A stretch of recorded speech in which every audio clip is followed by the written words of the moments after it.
Welcome to the Old Time Radio Westerns. I'm your host, Andrew Rhynes, and I'm excited to bring you another episode. This is one of over 80 episodes released monthly for your enjoyment. You can find more Western shows at our website by going to OTRwesterns.com. Now, let's get into this episode. Which are used daily by the Federal Bureau of Investigation in solving crimes and protecting the safety of our nation and our home.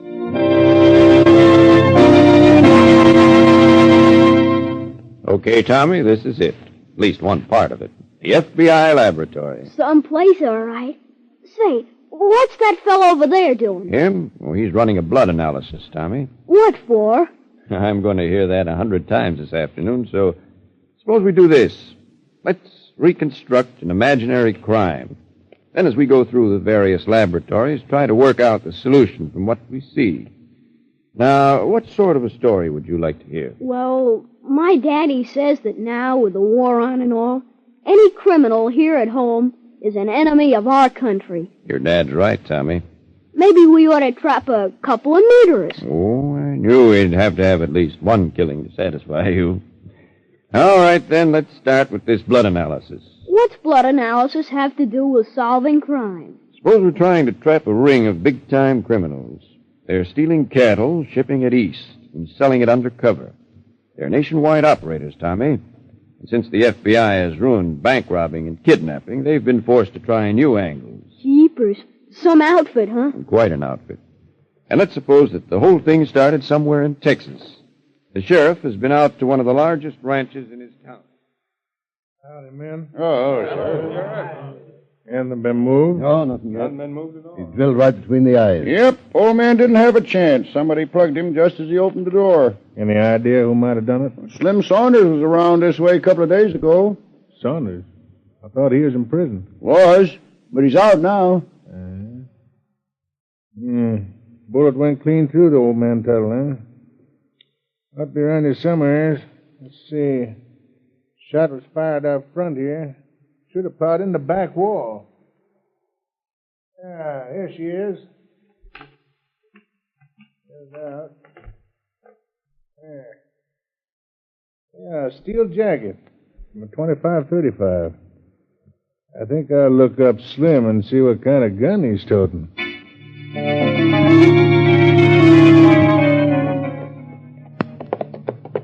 Hi, Slim, hold up. Oh, boy. Oh. Well, howdy, Sheriff. What brings you up this way? A murderer? Well, that's so. Who? You, Slim. Sure enough.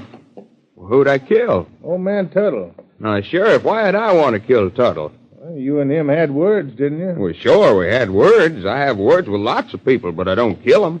And you're a pretty good shot, ain't you? Well, I guess I'm about as good as the next man with a rifle. You always use a Winchester 25-35? For about 3 years now, I ain't used nothing else. Hey, how about that blood on your Levi's? It's from a wildcat I killed about a week ago. Hey, Sheriff, did you hear that shot? Yeah. Now, that's a 25-35, or I'll eat it. Let's go have a look. Here, boy. Help you.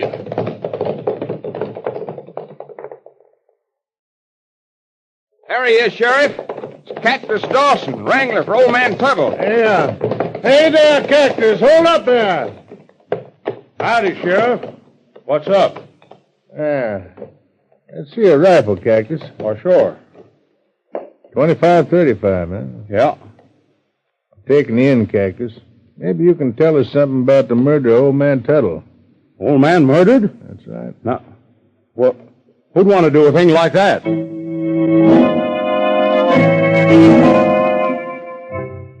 Slim, Cactus tells a pretty convincing story, while your yarn's pretty weak. Now, there was a trail of blood where old man Tuttle was dragged across the porch, and there was blood on your Levi's. I told you a dozen times, Sheriff. It was from a wildcat I killed about a week ago. It's funny you didn't have no hide in your pack. I killed him because he was stalking a yearling of mine and knocked the skin, and that's the truth, Sheriff. Well, the FBI settled the whole thing.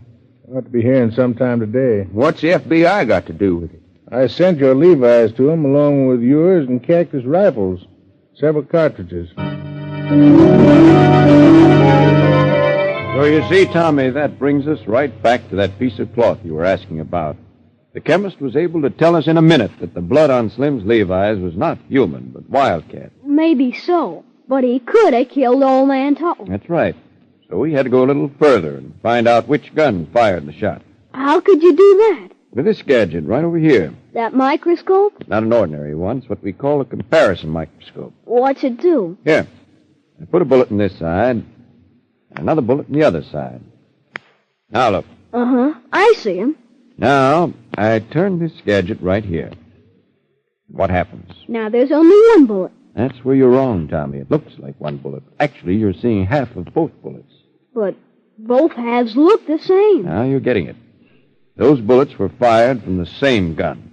Only bullets fired from the same gun will match exactly. So that's how you knew whose gun did the killing. That's how.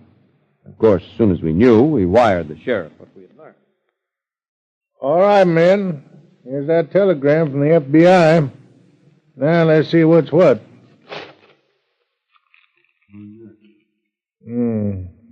Stain on pants.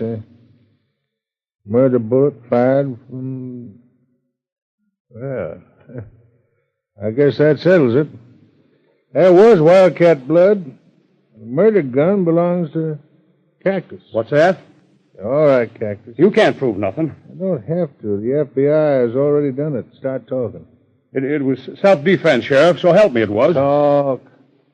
About 3 days ago, a couple of city fellas offered me $200 if I'd sort of keep an eye on the old man that night, just to make sure he kept to the ranch house. If the old man stirred, I was to give a coyote howl as a signal. I was sitting in the saddle about 50 yards in front of the ranch house. Wasn't no moon out.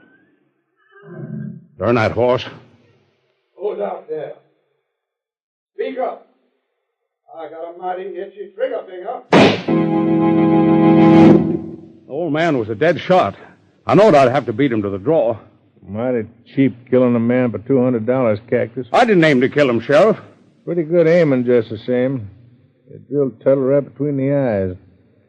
I suppose them city waters was rustling the old man's cattle. I guess so, Sheriff. I know darn well they was. I got no more use for a murderer than I have for rustlers. After I lock you up, Cactus, I guess I better have a look. Not much to go on, Sheriff. I don't know about that, Slim. You see, I've been right smart interested in this here FBI. For instance, the FBI man would take a close look at them tire tracks. Now, what kind of tracks would you say there was? Wouldn't say. Now, if it was a cattle brand, I could spot it in a minute.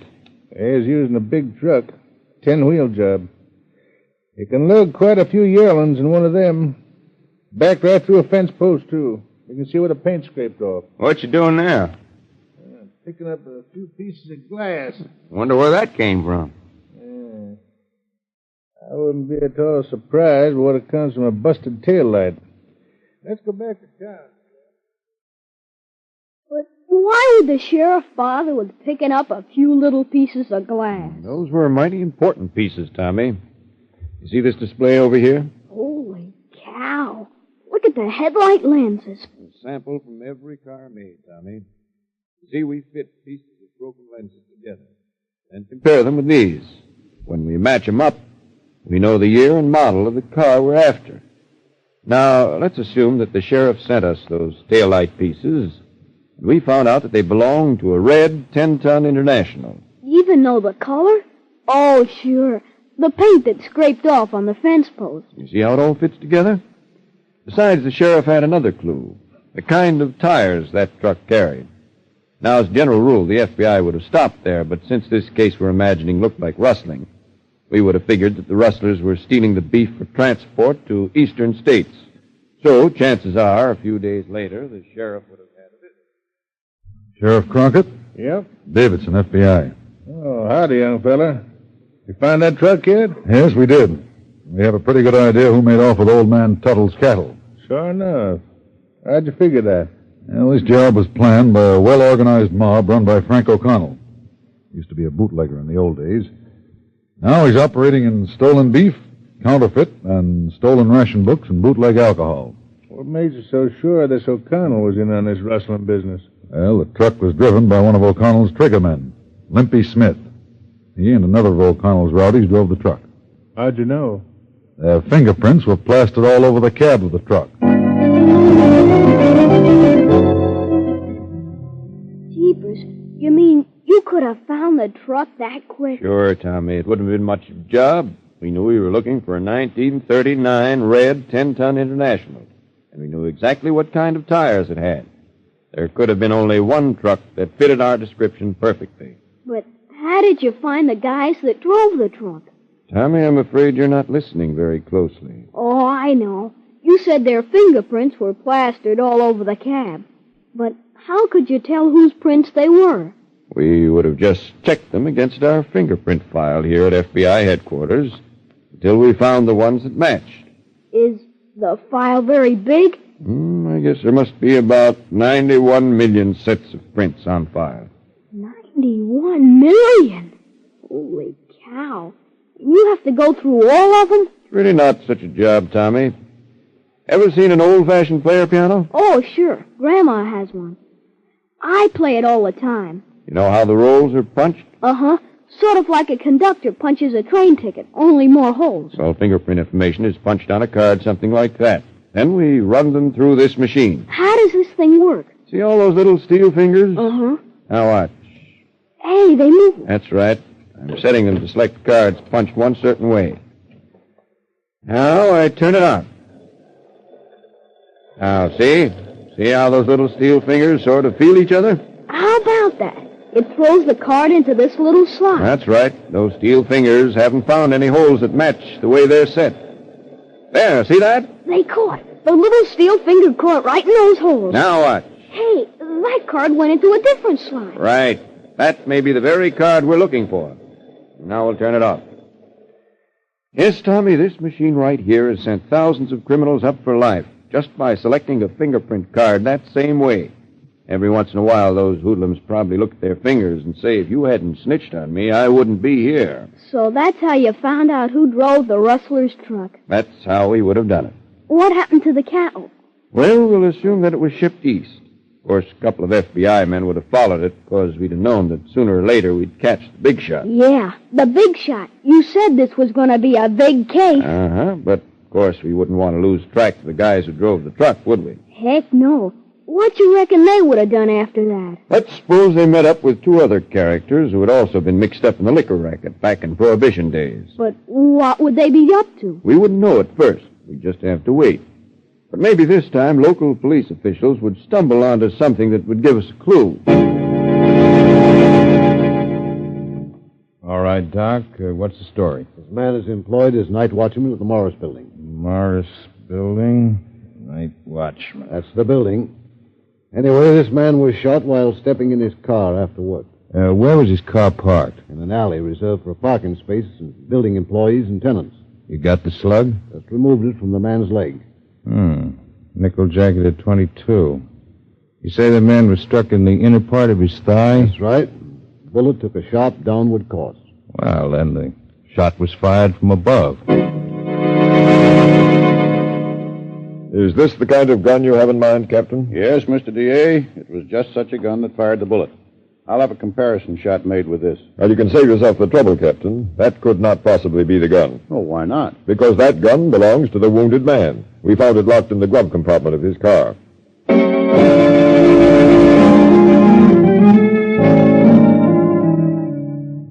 Well, old man, looks like we've solved our case. You mean you caught the man who shot me? I think so. But the defense is working up a pretty strong case. They're going to intimate that you might have carried a gun for your own protection. Oh, that's ridiculous. You know the company forbids me to carry a gun. I'd say you could have carried a gun inside your shirt and held it in place with your belt. But, proof, man. They can't prove a thing like that. Well, suppose you had carried a gun that way, and suppose in stepping into your car, the trigger had caught in your clothing and was pulled. The bullet would have plowed down your leg. You mean they're going to try to prove I shot myself?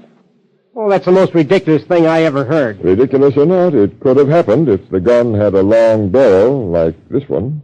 That would, mister? Never. That gun belongs to me. I know.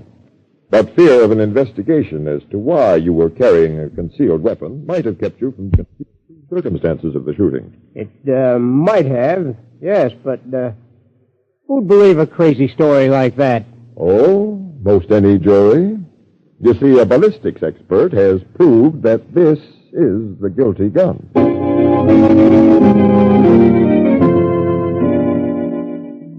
Oh, you see, Tommy, again we turn to the comparison microscope, and again the microscope found the guilty man. But why would this guy have shot himself? Well, maybe the two fellows who drove the truck might have had some idea of robbing a bank, so they bribed this night watchman to let them into the second floor of that building. See, Tom, at First National Bank's on the ground floor. Oh. And maybe our friend took a gun along just in case the racketeers tried to double-cross him.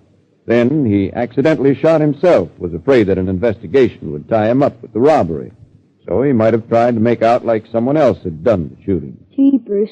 Crooks just don't have a chance, do they? I'm afraid they don't, Tommy. Sooner or later, the law always catches up with them. And, Tommy, while it's true G-men are specially trained to collect evidence and apprehend criminals, even shoot it out with them when necessary, there are times when these G-men most depend on their ingenuity alone to crack a case. How do you mean? Well, let's bring another stolen car into our case. You mean a stolen car to fit into this case we're imagining? Absolutely. Now, we've traced this stolen car across a couple of state lines, and we suspect that the man we want is in a little cabin in the mountains. But this time, we'd have to take it easy because a regular raid would have caused a lot of unnecessary shooting, maybe killing. Well, that would mean we'd need a special agent who was pretty familiar with that part of the country.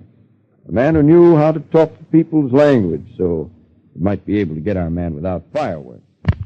Our G-man was strictly on his own. He just had to depend on plain old horse sense. So, early one morning, this G-man set out alone up the steep trail that led to a lonesome dwelling. Presently, he came to a weather-beaten shack. He opened the door. There inside, he found an old mountaineer seated near an ash-filled fireplace. You're a government man, ain't you? Yeah. You're Jed's father, ain't you? That's right. I'm Jed's pappy, and you ain't gonna take him. You're right. He ain't here, so I can't take him. Somebody play that fiddle around here? Sure, I do myself.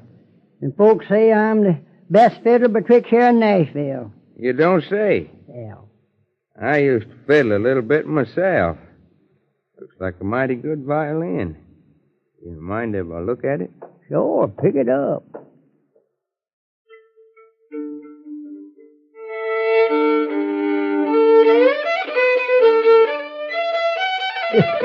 Rub a dog, you can play that thing.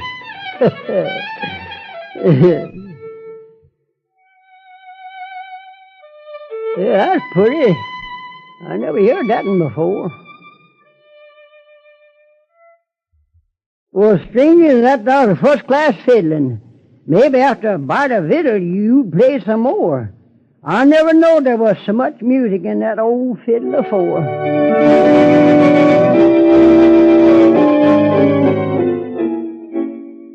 Well, I gotta be getting back. How about Jed? You want him, don't you? No, I don't want him. The government wants him. You know how it is when the government wants a man. It may take days or months or years to get him, but the longer it takes, the worse off he is. Look here, stranger. I reckon you're all right. I like the way you talk, and I like the way you fiddle. I'll have Jed at the sheriff's office tomorrow noon. Noon tomorrow. Well, so long till then.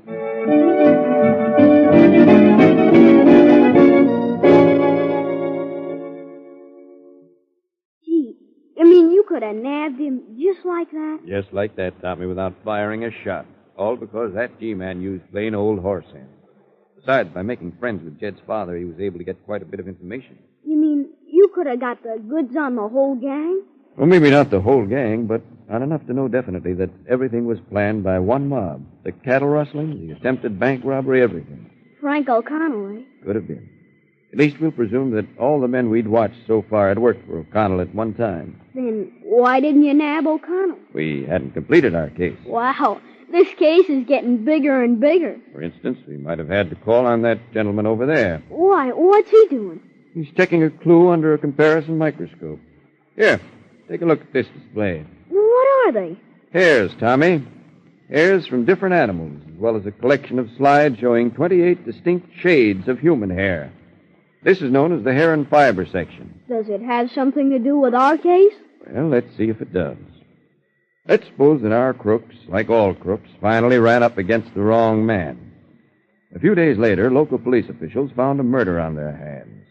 It happened in a small filling station just on the edge of town. After 2 days of exhaustive search, the officer in charge of the investigation reported to his superior. Got anything on that filling station murder, Sergeant? Not a clue, Captain. No fingerprints. No footprints worth checking. The murderer wore rope-soled sport shoes. You know, apparently he just walked in, stuck a knife in the old man, and cleared out. Oh, that's fine. Just dandy. Reckon the old man was tied up in black market gasoline. Not a chance.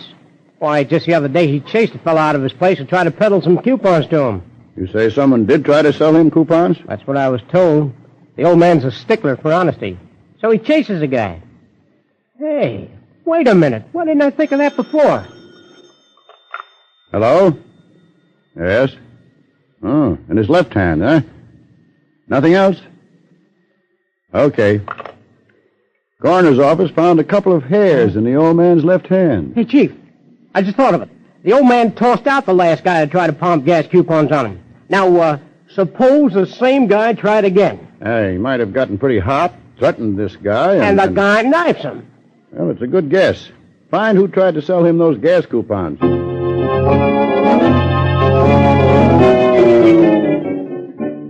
I tell you, you guys got nothing on me. Oh, haven't we now?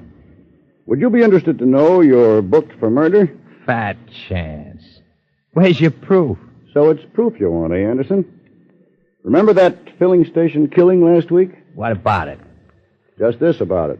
The murdered man tangled with his assailant just before he got a knife in his ribs, and a couple of hairs got caught in a ring he wore on his left hand. Very interesting. So now you got a couple of hairs. You wanted proof, Anderson. You're carrying it under your hat.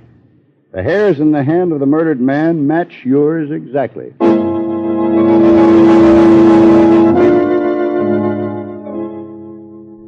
That's what the hair and fiber section has to do with our case, Tommy. What do you know?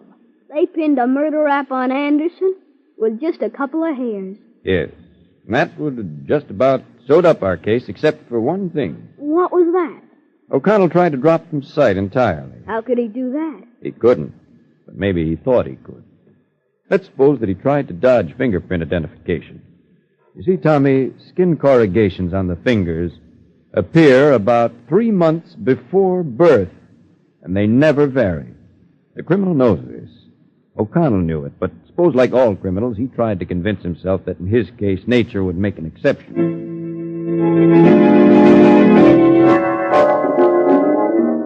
All right, O'Connell, let's remove the bandages and have a look at those fingers. What a sweet surprise the feds will get when they check my new fingerprints. You know, O'Connell, if this works, it'll be the first time. What do you mean? It'll work. It's got to. No man's fingerprints have ever been changed by an operation. All right, come on. Get those bandages off, Doc. Okay. There you are. That's a ticket. No fingerprints. Well, I can't even... Hey, Doc. Look at that finger. Uh-huh. And that one. I told you it wouldn't work, O'Connell. Your fingerprints are coming back just as they were before I operated.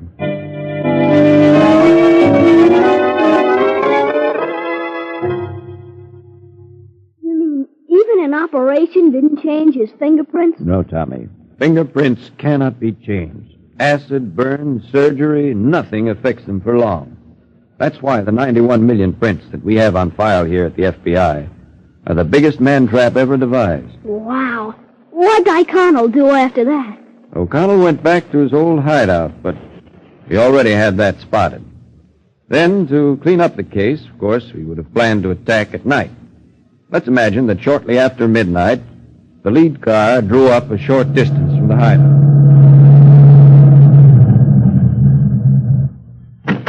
All right, man. blocked all roads. There's no chance for them to escape. Have your guns ready? Okay, Chief, we're ready for him. All right. You! Inside there! The house is surrounded! Come out with your hands up! They heard you, Chief. Looks like we'll have to smoke them out. Come out! Or we'll come in! The whole gang's in there. All right. Drive them out. Are you ready to come out yet? Well, give them the tear gas. Right. Here they come. 1, 2, 3, 4, 5, 6. Only 6 of them, Chief. There should be 7. Whoever's left in there, better come along. No, I don't, Cumber. You want me? Come and get me. That's O'Connell, Chief. He's upstairs. That's why the gas didn't get him. Give him another dose. That'll bring him out. No, That did it. Here he comes. Watch it. He's liable to try to shoot his way out.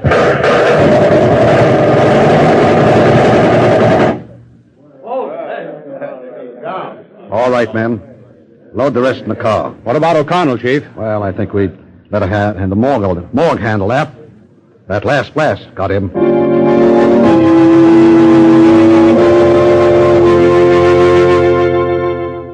Gee, you almost had me believing you there for a while.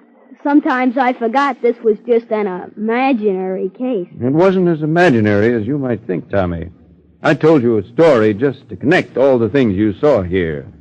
Blood analysis, the work of the hair and fiber section, ballistics, fingerprints. We changed names and places. But in the FBI files are actual case histories which parallel the very things I've been telling you. You mean it actually could have happened? Yes, indeed, Tommy. It happens every day. We take a piece of blood-stained cloth and clear one man by proving the stains weren't from human blood and convict another by proving that his gun fired the murder bullet. We locate a criminal's truck by identifying its make and model, color, and tires. We discover who drove the truck by fingerprints found in the cab. And finally pin a murder rap on a black market operator by identifying a couple of hairs caught on the ring of the man he killed. What do you think about that? Oh, boy. I'm gonna be a G-man when I grow up.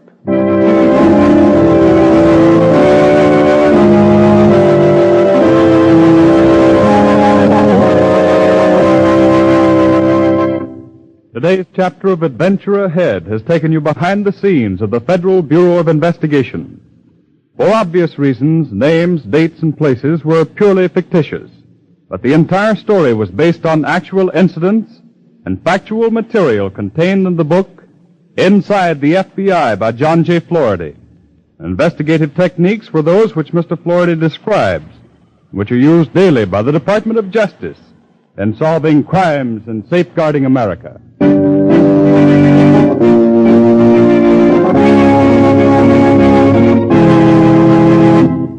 Today's chapter in Adventure Ahead was adapted for radio by Howard Carraway and was directed by Joseph Mansfield. Music was by Doc Whipple.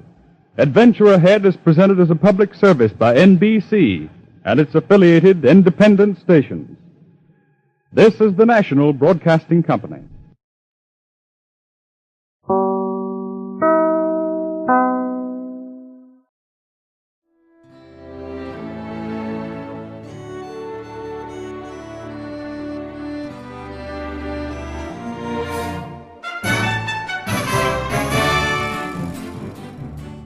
This has been a presentation of OTRWesterns.com, and we hope you enjoyed.